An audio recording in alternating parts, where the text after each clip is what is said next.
All right. So, hello everyone. Welcome to our Coding for Beginners workshop at Flatiron School.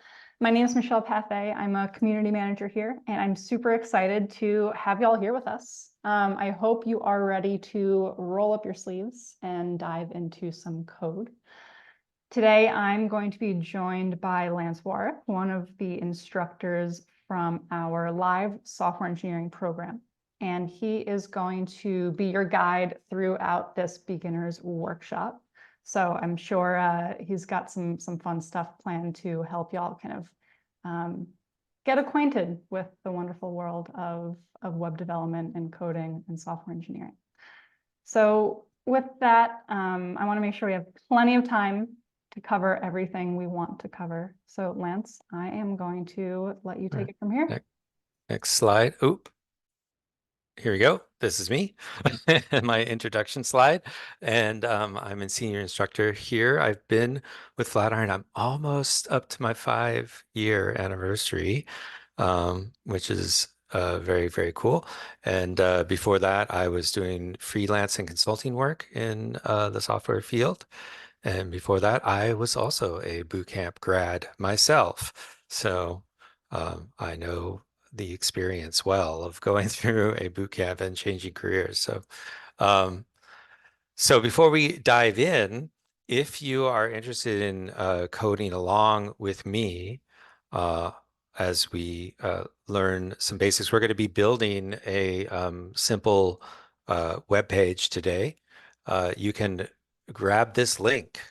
The website is replit.com. And at BetaLance is my account. And then you can get this coding -for-beginners-starter-code.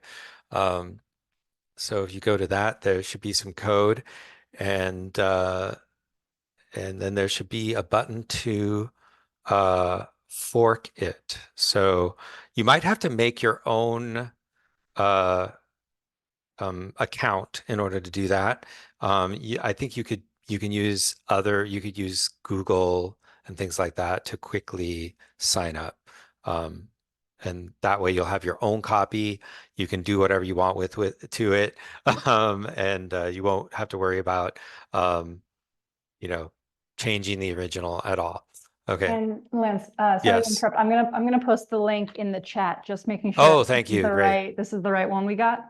Yep, that's great. Beautiful. So the link's right there in the chat. Go ahead and go there and yeah, if you have any issues, just you can post that in the questions as well. So let's acknowledge just from the start, learning to code is hard, right? If it was super easy, everybody would do it, right? But that said, it is accessible. It's not like brain surgery. It's something you can do, right? But one of the questions is, where do you even start, right? Some problems people have when they're kind of learning how to code is they keep getting stuck and they don't know how to get unstuck, and they get frustrated, and maybe they lose their motivation, right? So some things that can help make the coding journey easier for yourself is build things that are relevant to you, things that you might use, things that you feel passionate about. Sometimes if you started out looking at tutorials and following tutorials online, sometimes the tutorials are very helpful, but maybe it's building something that you don't find, it doesn't click with you, you're not very interested in, and that can be hard to stay motivated in. So, if you can build things that are that you're invested in, that can kind of aid your motivation. Joining a community, being part of a community, is a great way to help and stay motivated. You can, you know, look on Meetup, you can look online and find a community. Flatiron is a good community to join, to be surrounded with other people who are also learning coding.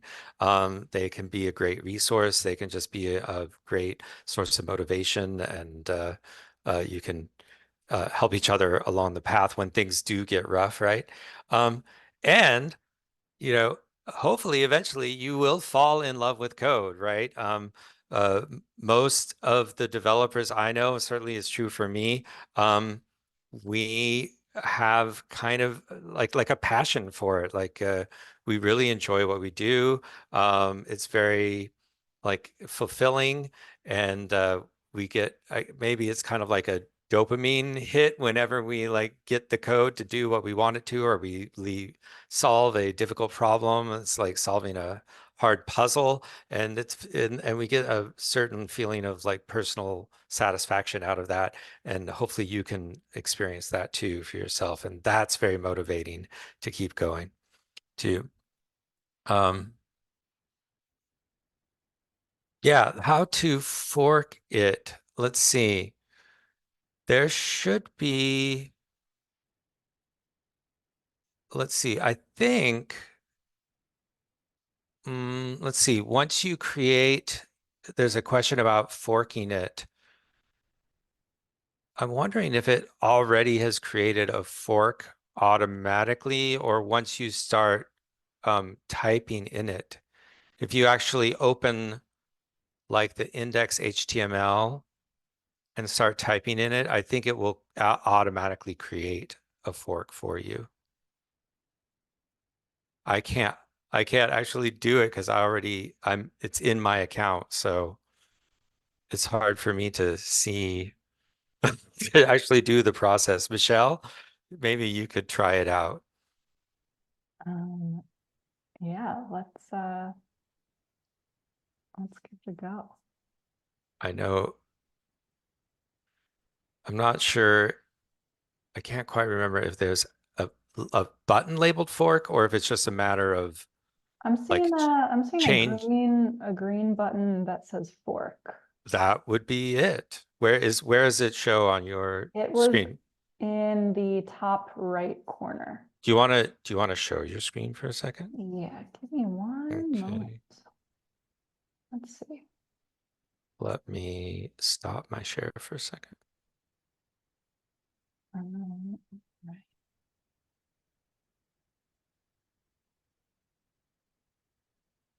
So I click the link, and I'm seeing this page, and I just want to click this Beautiful. button, right? Yep. Beautiful. I couldn't show it because I'm already in my account, so I don't have it. So excellent. That's exactly what you want to click. Thanks for sharing that, for helping with that, Michelle. Right. You All got it. right, we'll go It back says, to welcome to Replit. yes. Welcome to coding. Welcome to coding. Yeah. All right. So today's agenda, introduction to the internet, right? It's a big topic, but we're going to give a kind of basic understanding, foundational understanding of like, how does the internet work, right? So that way we can understand what are we building, and how is that going to interact with the rest of the internet, right? Oops. Blah, blah, blah. We're going to also learn HTML, a little bit of HTML. This is usually the first language most people learn. It is the language for building and displaying web pages. We'll learn a little bit more about that. We're going to learn a little CSS. If we have time, well, we might learn a little bit of JavaScript, and then we'll talk a little bit more about Flatiron School and its programs and how Flatiron might be able to help you on your coding journey. Um, all right, so hey, ChatGPT, if you've used ChatGPT, how does the internet work? You might ask ChatGPT or Google this question, right? So one way of describing it is it's just a bunch of files being shared between computers, right? There are all kinds of computers, powerful computers, your personal computer, everybody's mobile phone is now a computer, right?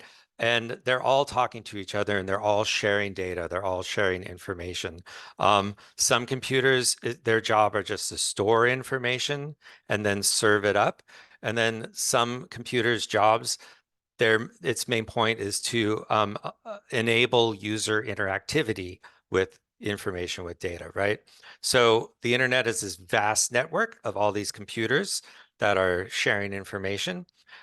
Your computer, the one that you're on right now, is considered a client, right? Or a device, like a mobile device, is a client. A client is any computer that's requesting information from another computer that usually is like a store of information, and that computer is called a server, right? So if you ever go, you know, to open, say you have an Instagram account and you go to look at your Instagram account, your phone is the client and it's requesting information from Instagram servers. It's saying, I would like to see everything on my Instagram account, my pictures, the pictures on my feed, all of those things, right?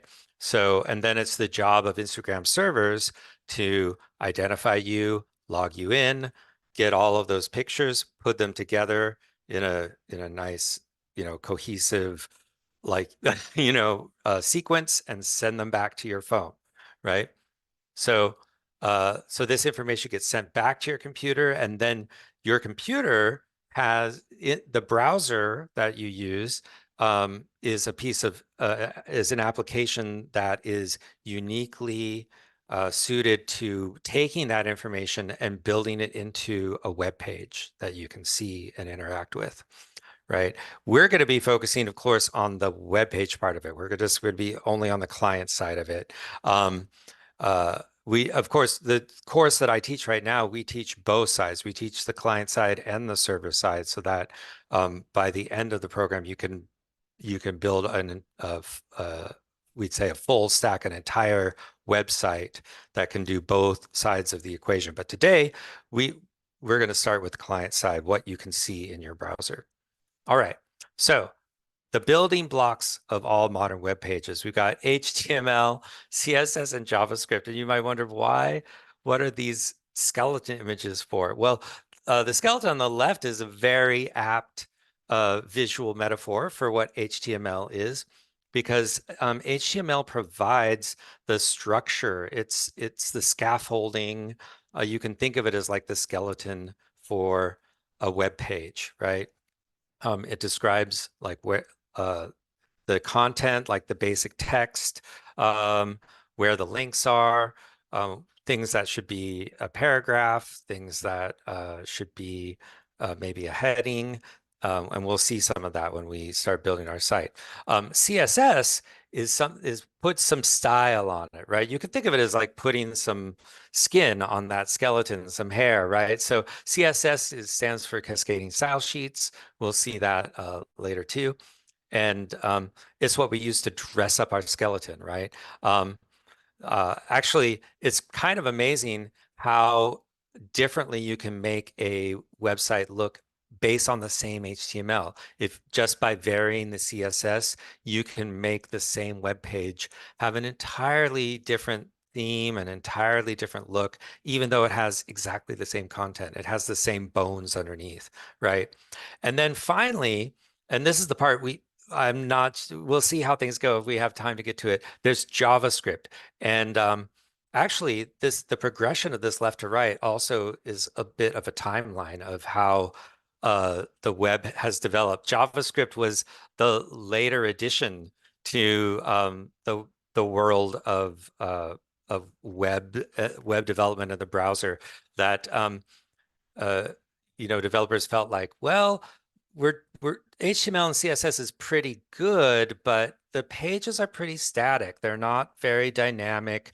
There's not a lot of opportunity for user interactivity.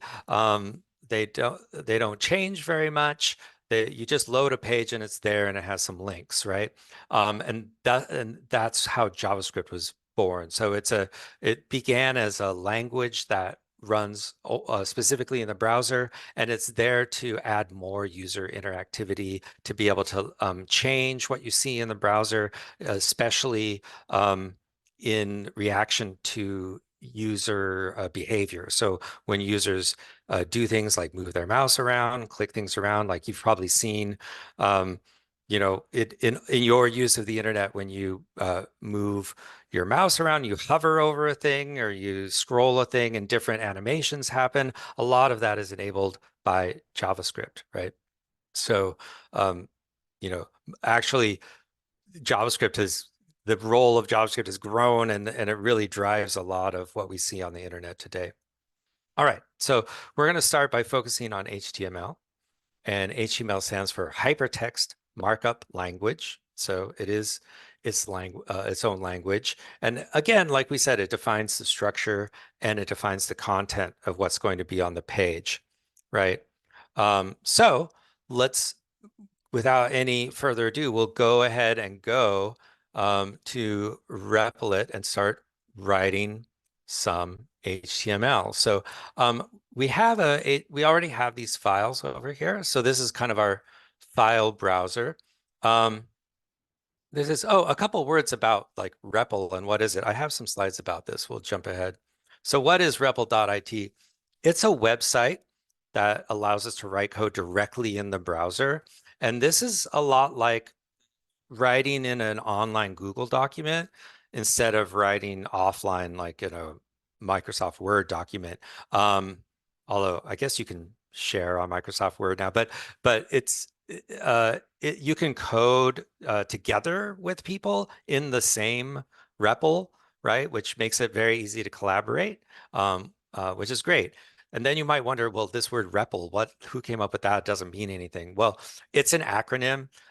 If you dive into coding, you'll find out we love acronyms. We have acronyms for everything, right? Because we have, otherwise these names for things get really too long. But REPL actually stands for Read, Evaluate, Print, Loop. And there are little programs that do exactly this in most languages. And it's just a little program that reads our code, evaluates it, prints the results, and then loops and keeps the loop going, right? So we can write some more code and have that evaluated and print the results, and it just stays in the loop until we break out of it. So it keeps the process going until we stop. So it's based on that kind of a program, but it's really much, much more. And it's the layout of this is a lot like a lot of modern code editors, where you have some file browsing capabilities, some file navigation on the left, right? And then in the middle panel, we have those files open where we can edit them. So this is our file editor.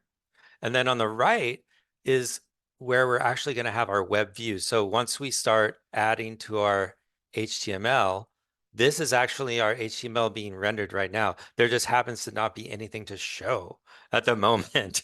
So this is our HTML page. It looks like blank page right now.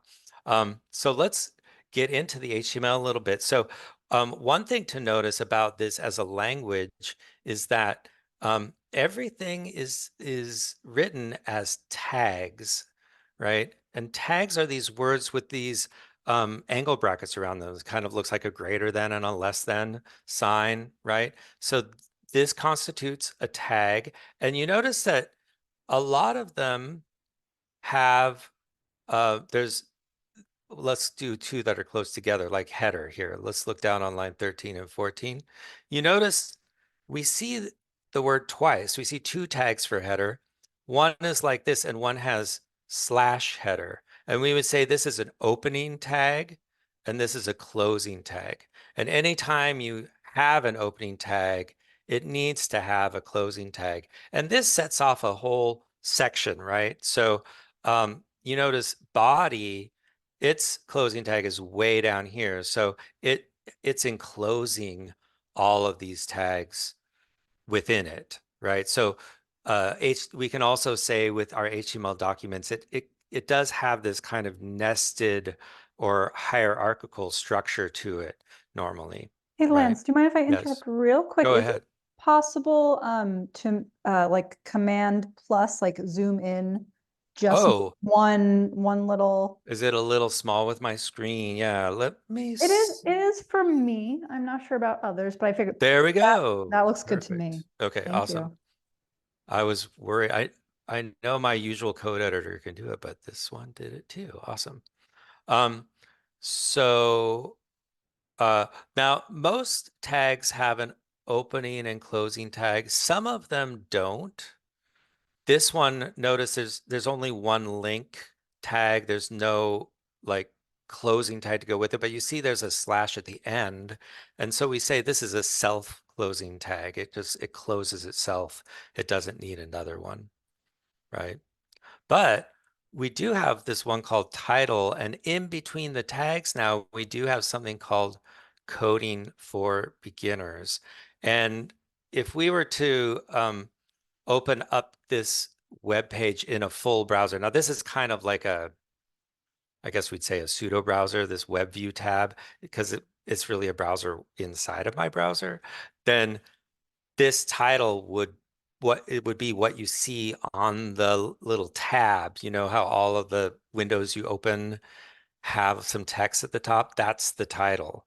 So the title of this would say coding for beginners. And it does show up here for a while. It says index HTML coding for beginners, right? I could um, change this right now. Coding at Flatiron for beginners, right? Is it taking it from that or is it taking it from that? Okay. No, anyway, it's not because of this tab is not really a it's a pseudo tab, but we're going to add some stuff now, right now. So let's make our first own tag. Okay. Let's start with adding a header, and I want to add. We have this header section. So these tags are referred to as like semantic sectioning tags. And I want to add a tag called an H1, right? And uh, with HTML, there's H1 through H6, and this comes with a little bit of built-in styling to it. And I'm going to this is where I'm going to kind of give a title to my page, Flatiron Book Lister,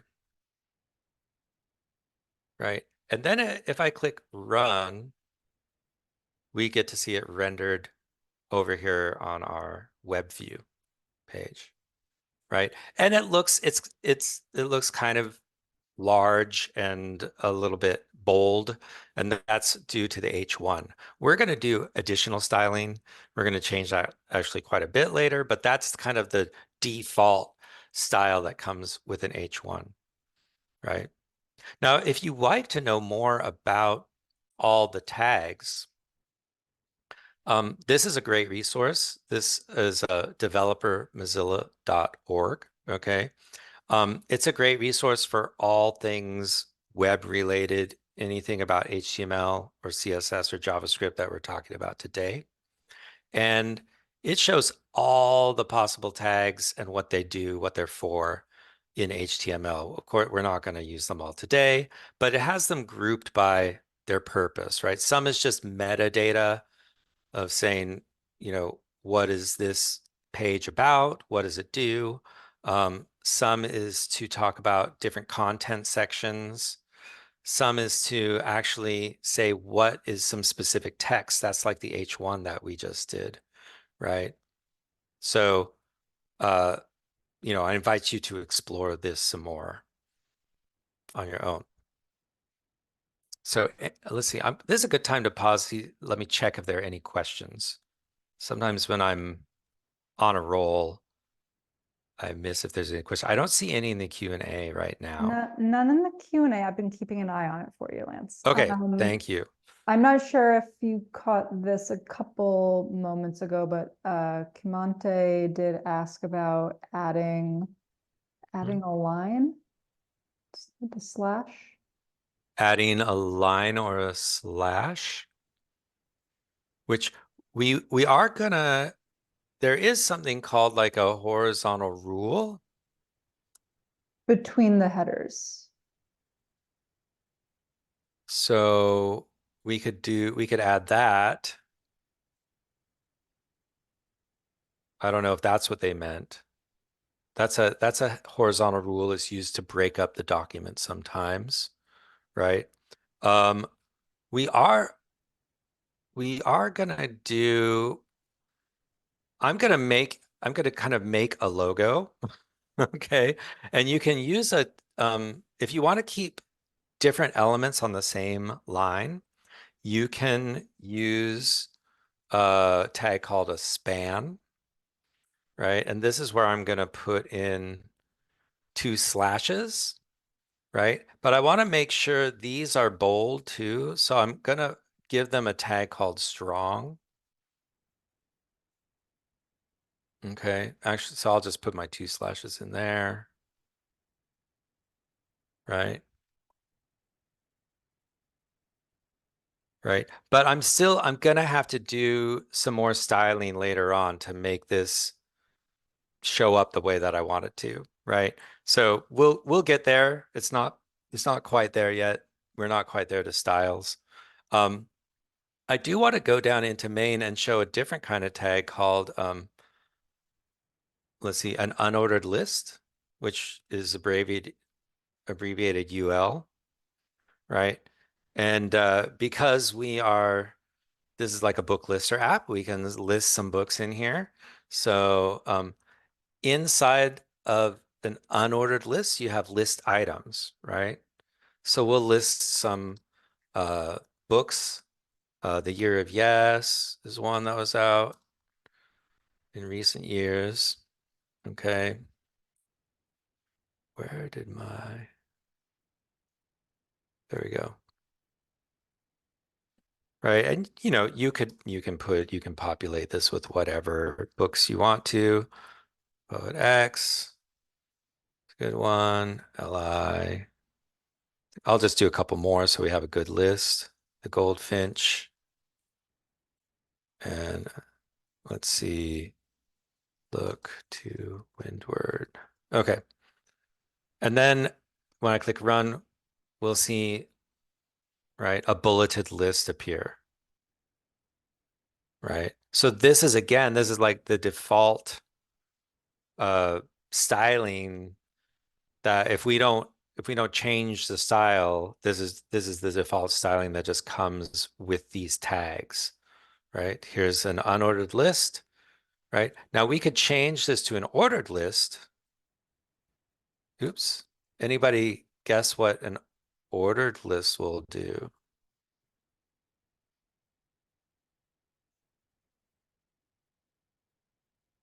It's numbered, right?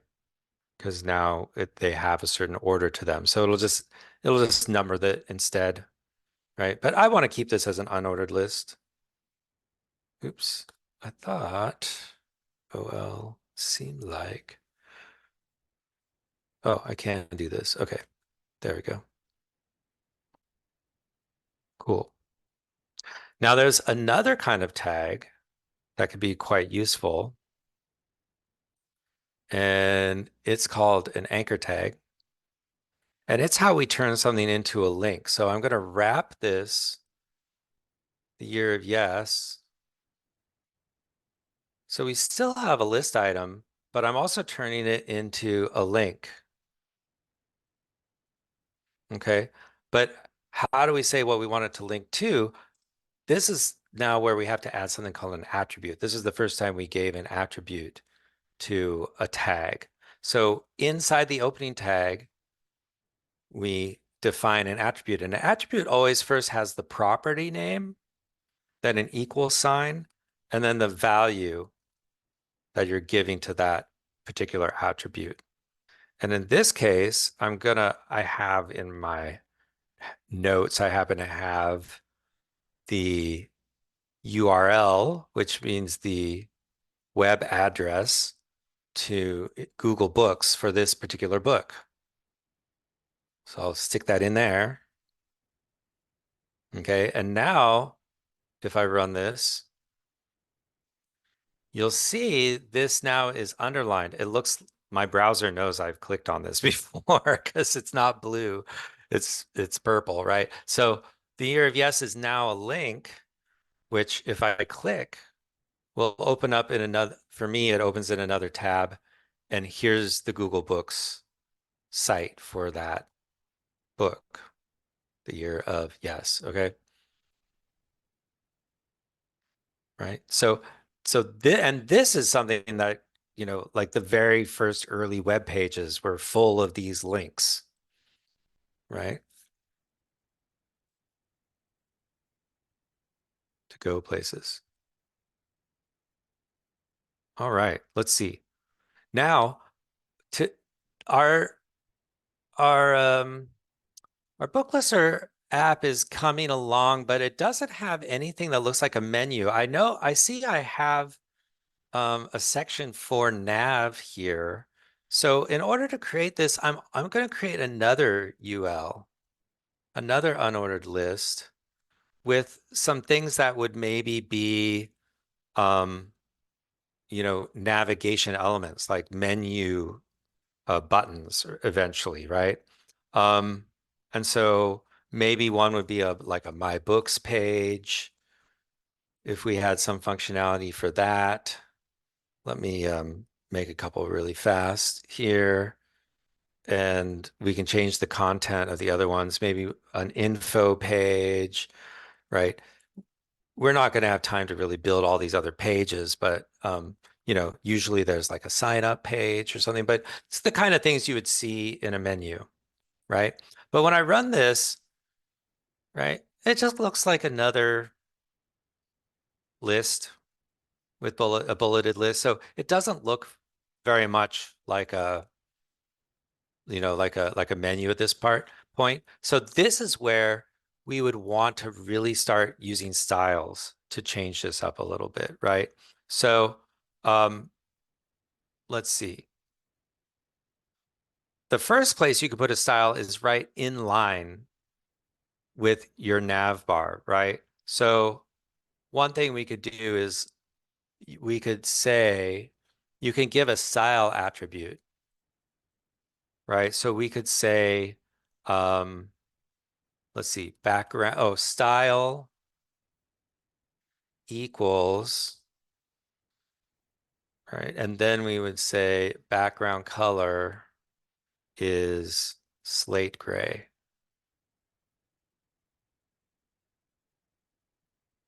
We apply that, right? And now this whole nav section has this background color of slate gray, and you can tell it's like a bar, kind of a menu thing, and it's separate from the other parts of the page, right? But now imagine if you were going through and you wanted to style everything on the page and you had to write it, you had to write the style for each thing individually. Well, that was the early days of the internet. Every element was styled individually. Wow. I can't even that makes my head hurt thinking about that, right? Um so one thing we can do is there's a style tag that we can do, right? And they decided, well, we should have selectors and be able to make rules for our styles, right? So we can make a style for something with the ID of navbar, right? And maybe any um, unordered list inside of navbar. And then we'll have a block. So these call these curly brackets a lot, are a block for our rule. So this is going to be our style rule. And then we can do our background color is slate gray, right? And then I can I don't have to have it in line here. I can have it up here. I can hit run, right? It still gets applied, right? But then the nice thing is, well, if I have a block like this, I can add some other things like, let's see, I can do, uh, let's see, display, flex. let's see if we see anything happen with that yet. Yeah, notice the alignment just changed. They all went into a row, right? In fact, we want to do some other things. Flex direction is row.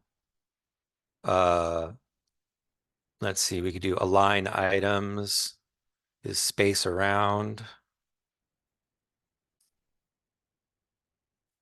Oops, space around. And we can do minimum height is 50 pixels. All right. With styles, there's some different units of measure. We'll mostly be using pixels on the screen today. This is looking a little bit better. Why am I not getting my space around on that? Align, item, space around, flex direction, row. Mm-mm-mm. That,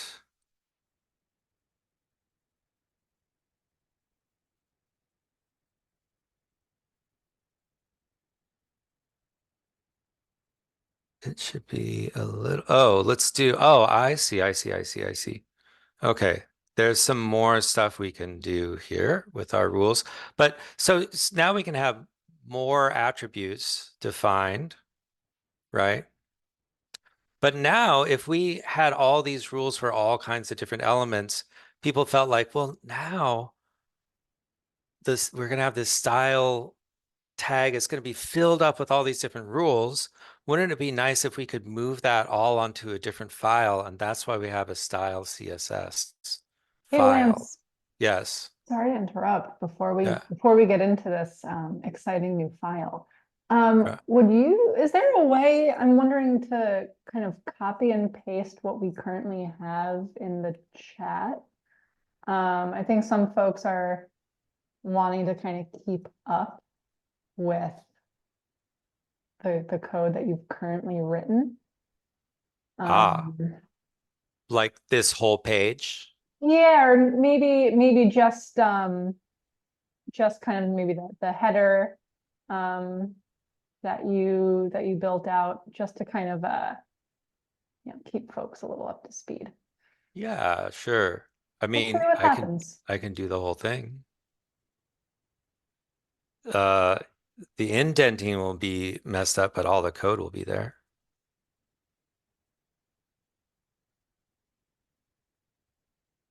Oh, it even kept some indenting, so Wow, look at that. Go Zoom. Awesome. Thank you. sure.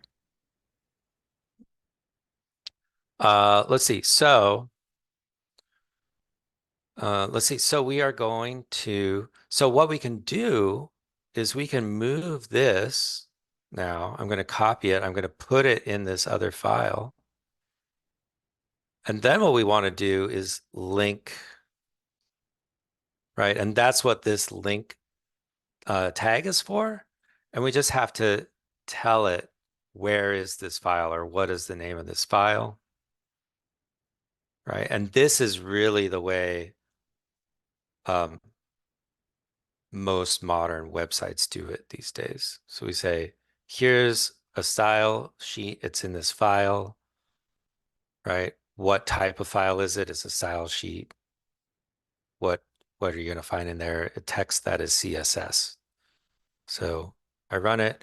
It has the same thing, right? So now let me try to, let's see. There we go. Now I'm gonna add a few more rules that are gonna juice things up a little bit. I can apply something to the whole body. So there are all kinds of CSS rules. CSS stands for cascading style sheets. So the nice thing is that you can make a rule and it can cascade throughout your whole document, your whole HTML page, right? You don't have to apply it just, tag by tag by tag. So let's make all of this, all of the font Arial. Boom, all of the font is Arial, right? Okay, let's make anything in an H1. Let's give that font the color. Oh, this is very specific Flatiron color. I have to get it just right. I have to copy it. Sorry. So it'll be, I got this specifically Flatiron color. Okay. Right. This is, you're like, what the heck? That doesn't look like a color. So colors can also be represented by these numbers, which are called hexadecimal numbers, which means we can very specifically represent, I don't know the exact number, how many colors, like tens of thousands of colors or something that this way. Right. So now our H1 has that color to it. Right. Now I want to do something. I want to turn this little slash slash into a real logo. So I want to, first I have to give this span an ID. So I'm able to kind of single it out. So I'm going to call it the logo. And then I'm going to give it some rules. So I'm going to say hashtag logo. So that's how we know it's an ID. And we'll say, I want the background to be this color again. So I think I still have that. So we'll do background color is the Flatiron color. We'll say yes. The color of the slashes is white, right? The font size needs to be bigger for sure. So we'll do XX large, right? And we need some space around that. So if you want to put space around something, it's called padding. And we'll put 15 pixels around it. Nice. Okay. Now, the thing is, what if we wanted to all go in the same line? I think someone had that question. Okay. So there is a way to get that to work with our title here. We'll give a style for this title. I have to give it an ID title so we can identify it. Okay. And then we'll say, hey, for our title, let's give it a display rule of inline.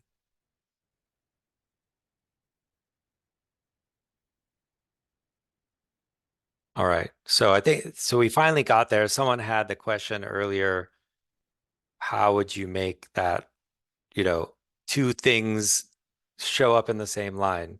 One is to use display inline, one is to use display flex. Now this is still we getting, uh, not displaying the way we like. We need to maybe now this is a good opportunity to show another thing. Inside here, all these LIs, we want to style all of them.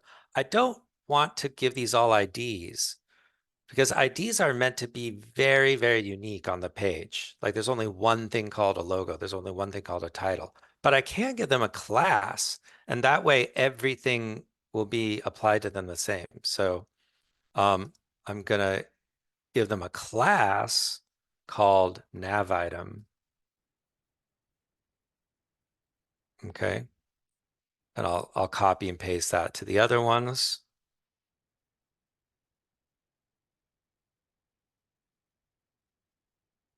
Right. So now if I want to make a rule, a CSS rule for all my nav items, I put a dot in front of it. That means this is a class. Look for a class called not nav item and apply these rules to it. All right. And I'm gonna copy paste a little bit because we're getting short on time and I want to show some other stuff. So this has padding. I'm using a different measurement unit just so you can see what that there is one. List style type none is going to take the bullets off of it. We're going to align them to the center. We're going to make the text white. right? And we're going to set a width for each nav item. Let's see what that does. Ah, looking nice, right?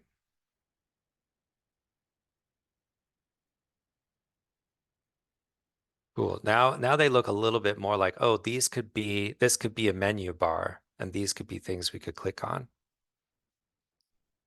right?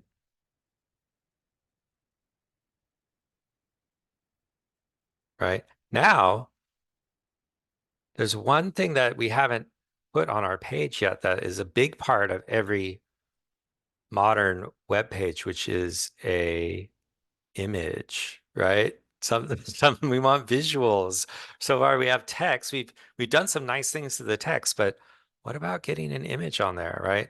So um, you'll notice I do have, let's see, we have another section down here. So there's a tag for images and it's called IMG. It's an image tag. This one is a self-closing tag. So we don't need a separate closing tag, right? But to give it an actual like image to show, we say to render an image, it needs an attribute called src, which stands for source. So it wants to know what is the source of this image. Okay. So I happen to have another URL. I think you should have it too on your page. If we look back on your README, here it is. This resources, this one right here. If you can copy this, copy link address, okay. That's what we're going to use for the image here. Oops, so I'm going to go back to here and paste it in there. Okay, and then when I hit run, where is it? Oh, I put it in the wrong source thing. I put it in my script source. It should be in my image source. Sorry. Okay, part of the process. Whoa. That is so huge, I cannot even tell what is. This is going to need some styling. All right, I can tell already. So, um, how can we kind of make this something that we can see, that we can deal with, right? Um, we could make a rule, right?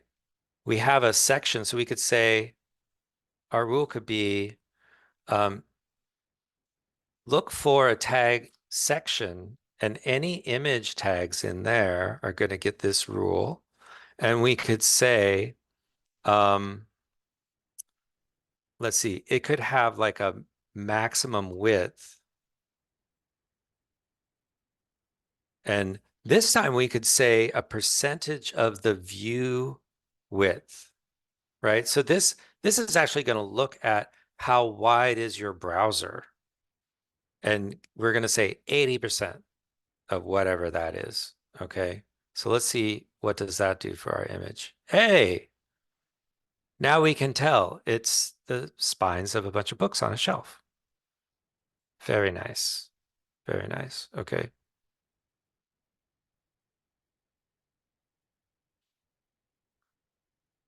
So that's fine if you just want to have an image. But if we want to be really fancy, like, and make it look modern and slick, which you do, right? Maybe you want to make a button on top of the image. Well, if we do it this way, there's not a very easy way to overlay something like a button on top of this image. So we'll have to get our image in here another way. So I'm gonna I'll show you that other way right now. Okay. Instead of doing this as an image tag, I'm gonna comment this out. now this, we haven't talked about this yet. You can do comments in your code, right? I turned this into a comment with this exclamation dash dash and dash dash at the end for around everything. And what that means is we can read it, but the browser is going to ignore it, right?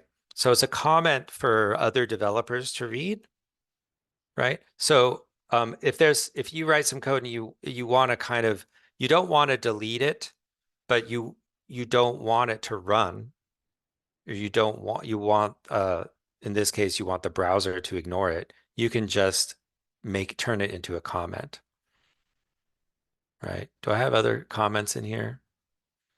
Not yet, not yet, right? But all languages have a way. The way to write the comment might be different in different languages, but all languages have a way to make comments in your code, right? It might explain what a certain part of code is doing, so other developers can easily understand what that code is supposed to do, right? Um, so it's a way to put notes in with the code.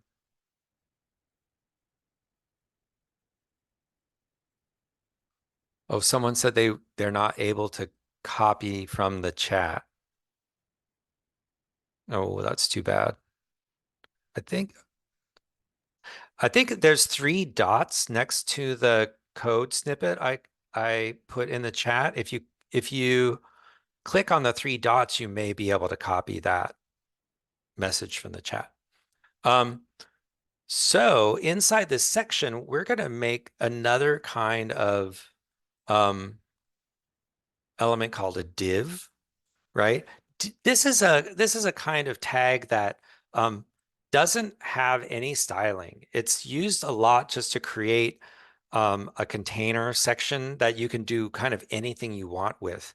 And we're going to give this div an ID of image, right? So I'm going to make a special rule for my ID image. And in order to get my image to come back, um, there is a special property, a style property called background image. Background, there it is, background image, right?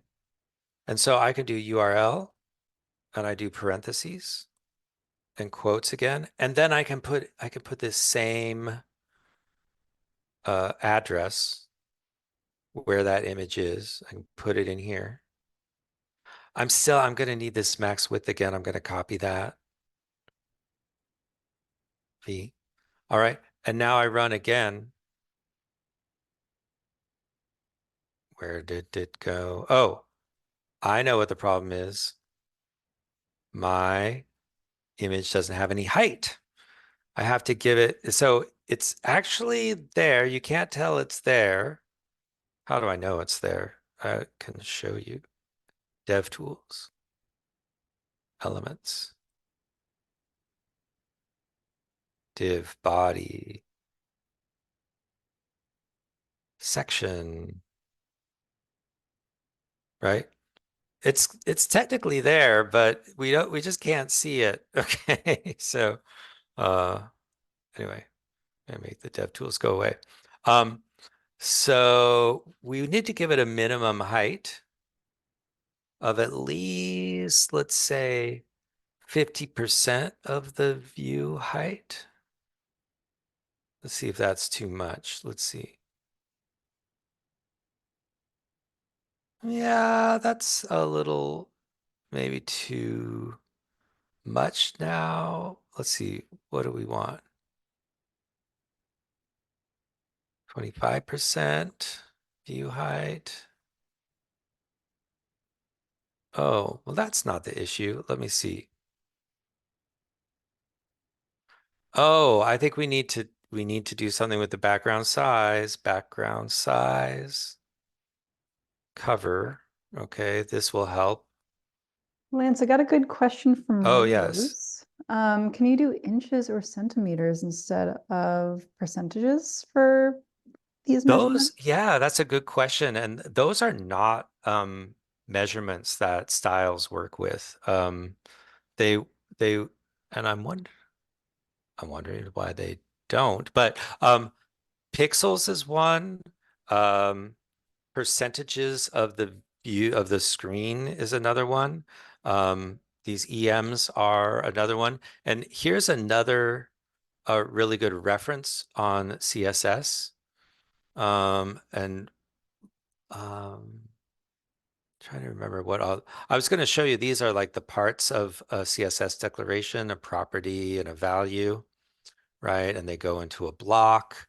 And then they have a group of selectors. So these are called CSS selectors, and it decides what where to apply your rule, right? So if you have a tag called header or a paragraph with a class intro, that would apply, right?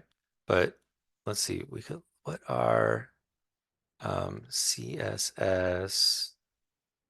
what would we call those? CSS measurements? No, metrics. I should know how to write this up. If we do px em, no,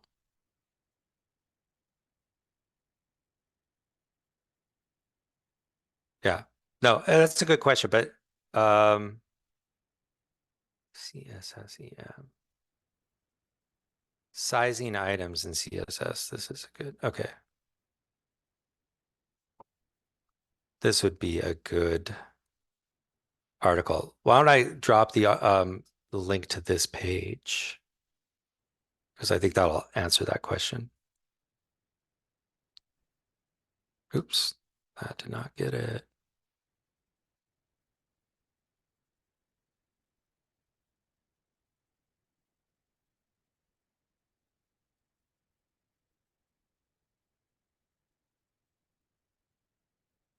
Yep. Okay. Using percentages, and then this will have a discussion about the different um, measurement types for sure. Let's see. So that did that. I think we can go bigger again. Okay. Mm-mm. Nice. Okay. So now because I have this like this, I do have room to make a button. Because my image is this div, I can put something inside of this div, right? I can make a button.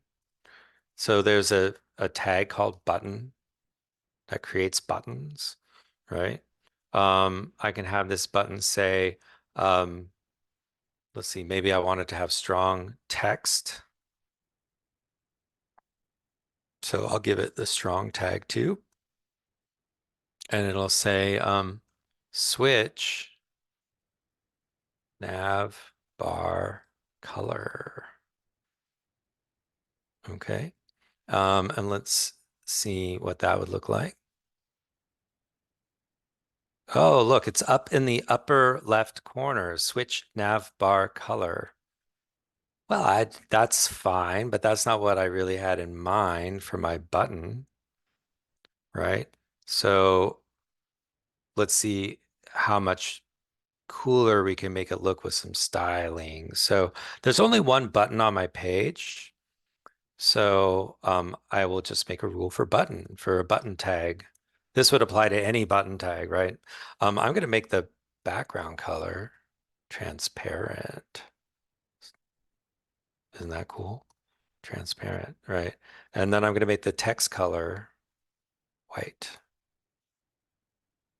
And then I'm going to give it a border. So you can put a border around it, right? It's going to be 2 pixels thick.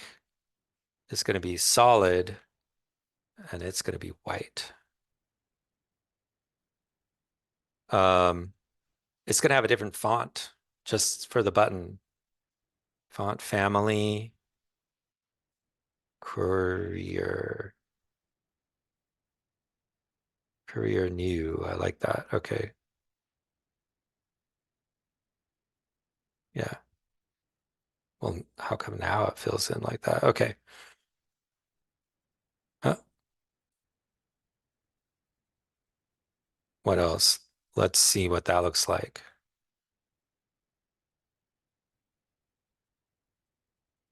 Yeah, it's still way up in the middle. Oh, I think I want to, on the image div, I can do some things to center it. I can say display flex again, and I can say align item center. This will help center it. Justify content center. Ah, this will be great. Okay, cool. Let's make it a little bit bigger. Let's make the font size large. And let's give that some padding around the font, 2%.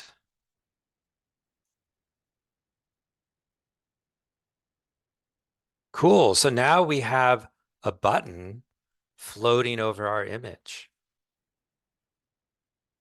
How cool is that, right?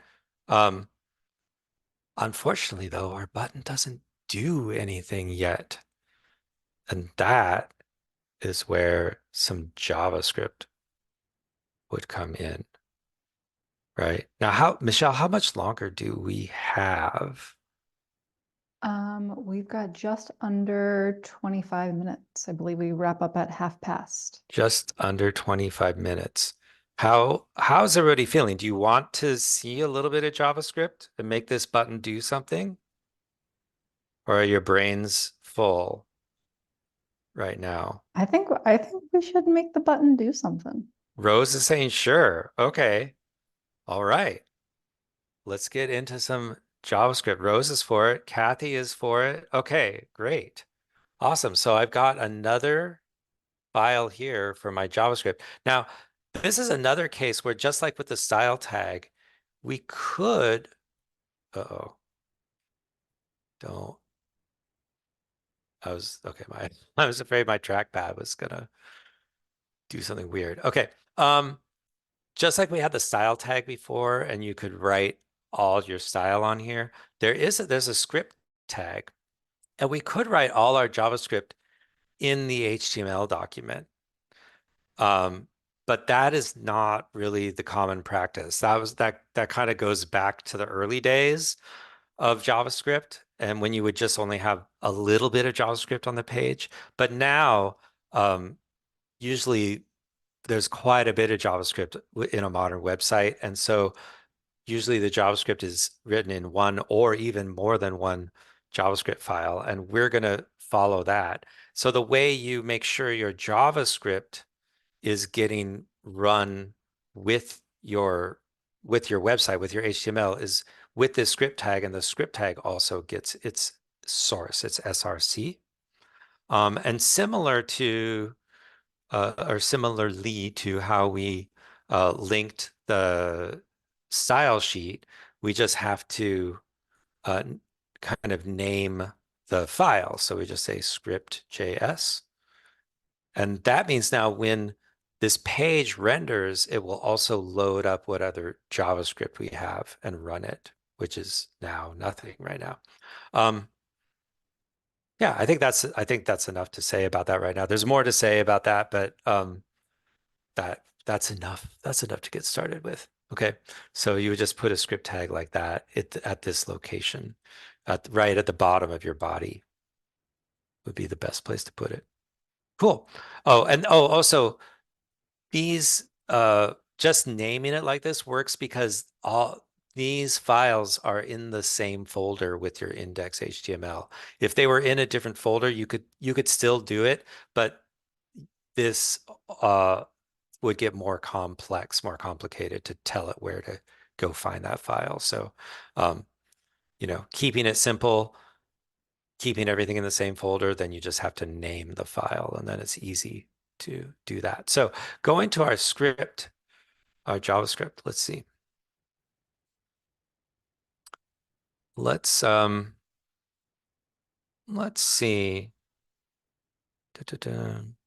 Let me let me let me introduce a couple easy things about JavaScript first. Okay, so um, JavaScript first has something called variables, and it lets you store changeable data as values. So we can come up with a variable name. So we say, here's a variable called name, but we can have anything for a variable, and I could just give it um, this name Simon, right? Um, so then, let's see, I could tell it to print the name to something called the console, which I had open earlier. Let's see, DevTools, console. Dun, dun. Doesn't like that for some reason. Okay. Right. And there we see Simon down there printing in the console, right, from that variable, right? So, we could have let a number equals 5 and let an age equal 8. And then we could do some calculation. We could console log um, what is the num plus the age, right, is 13. But I said it's changeable, so we can always change the number. We can give it a new value. We can say it's 10 now. And so now we're going to see 18 in our console, right? So that's just a little bit about um, variables, because we're going to use a variable right now. We are going to create a variable for this button that's on our page. So we're going to say let button equals, right? But now we're going to use something called a function that is going to look at our HTML and kind of grab hold of our button, right? So we're going to do query selector.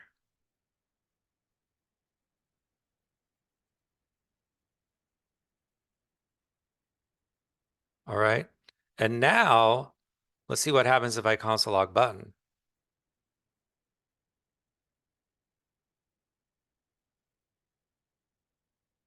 Look, it console logs kind of the HTML representation of that element, right? So it found that element and grabbed it right out of the browser. That's what query selector does. But that means now I can do stuff with that button, right? And one of the things I can do to make it clickable is I add something called an event listener to it, because a click is considered an event. An event is anything that like a user does in the browser, any any interaction the user has. So that is an event. There's a whole list of events that we can listen for, but the one that we're listening for is a click event. And when the click event happens, we want something called change color to happen, right? But what does change color do? Well, now we have to make some instructions of how to change the color. All right. So to do that, we're going to make our own function. So a function in JavaScript is like a, a set of instructions, okay, for doing something. It's telling JavaScript, run these instructions. So this is the set of instructions. And then we can tell it to run things, right? So we're saying when a click event happens on the button, run this set of change color instructions. So first of all, we can just to make sure things are working, we can just have it console log clicked in here, okay? So I have to run it again to get everything hooked up. So now when I click my button, it does something, but all it does is keep logging the word clicked down in my console. Click, click, click, click, click, click, clicked, right? Not too exciting, right? And you have to be looking at the console. But Now we're going to actually change the color, right? So, but we have to first, access that something, that nav bar, right? We said we're going to change the nav bar. So we can say nav bar equals document.query. So we have to use query selector again, query selector, and we're going to use CSS selectors just like with our CSS rules, nav bar UL, just like the CSS rule down here, nav bar UL. Query selector uses those CSS selectors. And now we can do something to navbar, and we can actually change the style. We can say style, background color,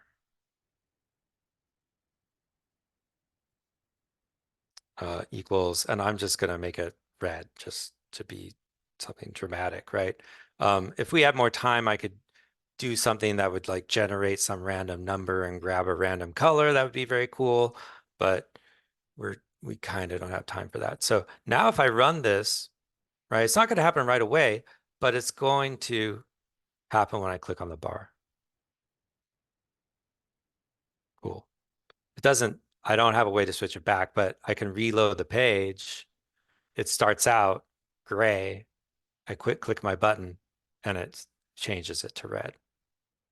So, that's just a simple demonstration of how JavaScript as the third partner of this HTML, CSS, JavaScript, it can come in and now it adds all this interactivity ability, right? We can grab things out of the DOM. We can listen for events like a click event. When that click event happens, we can have a set of instructions to do something when that click event happens, like change some CSS, change some styling, right?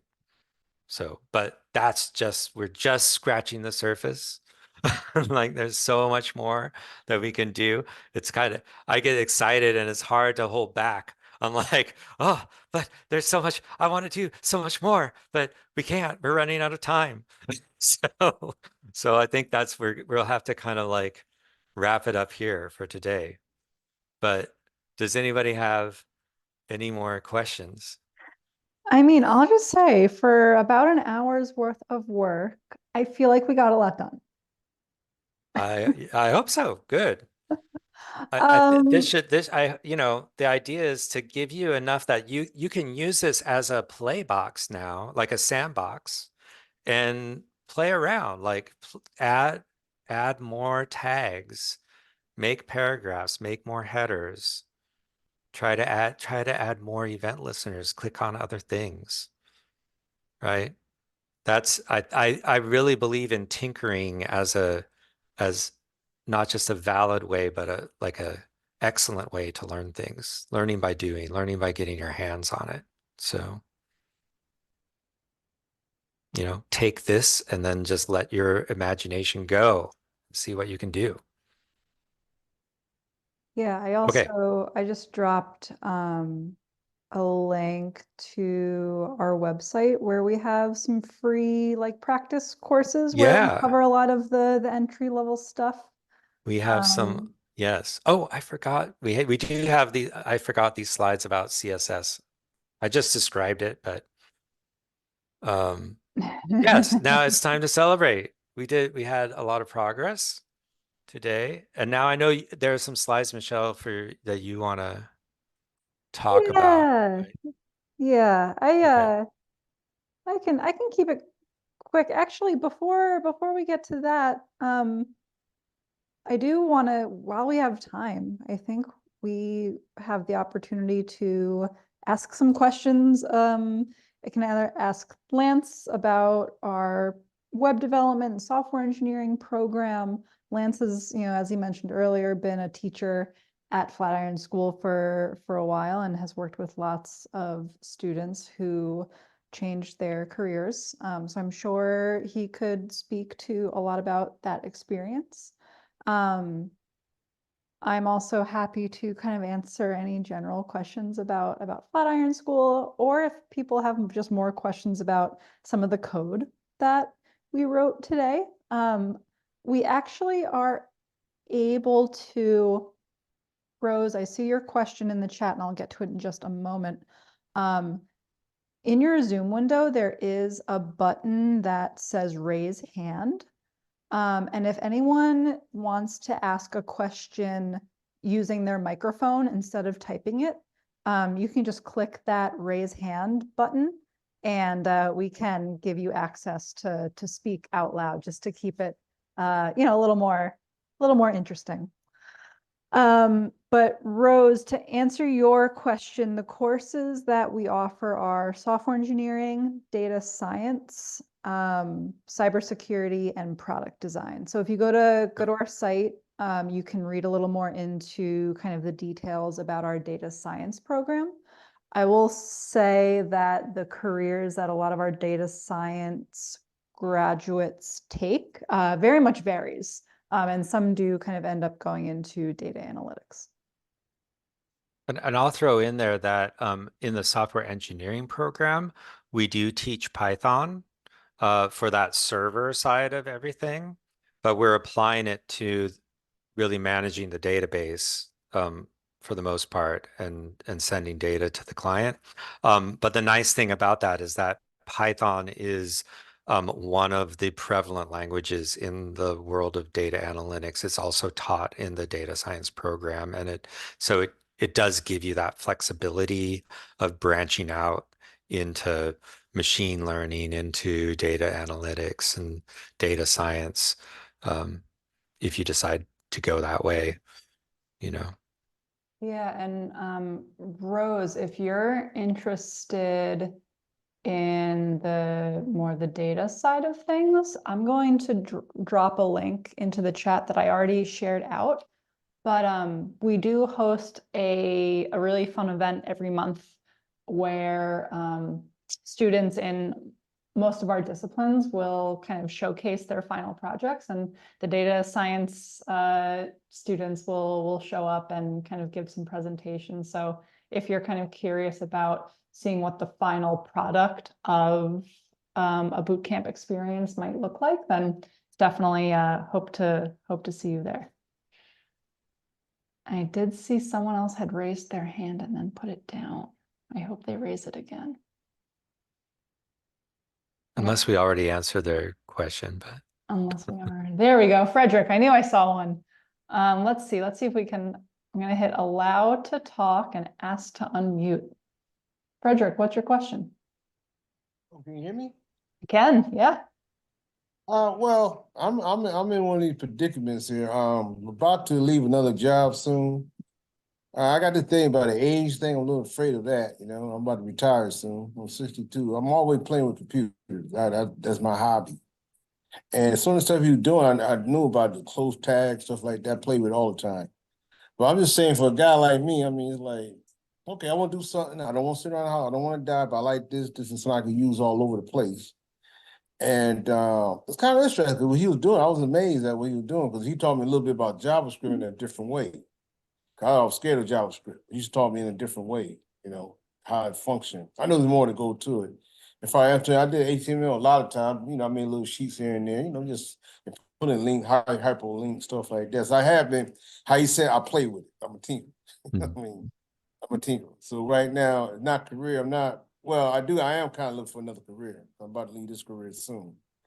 And this is something more like you don't really use all over the place. I can use my brain. I do something like physical work right now. So I'm just asking for the background. How which students you see with the age difference, who comes in, who comes out. You know, I know this is a young person feel, but I just still feel I might be able to hang with it or not. That's all.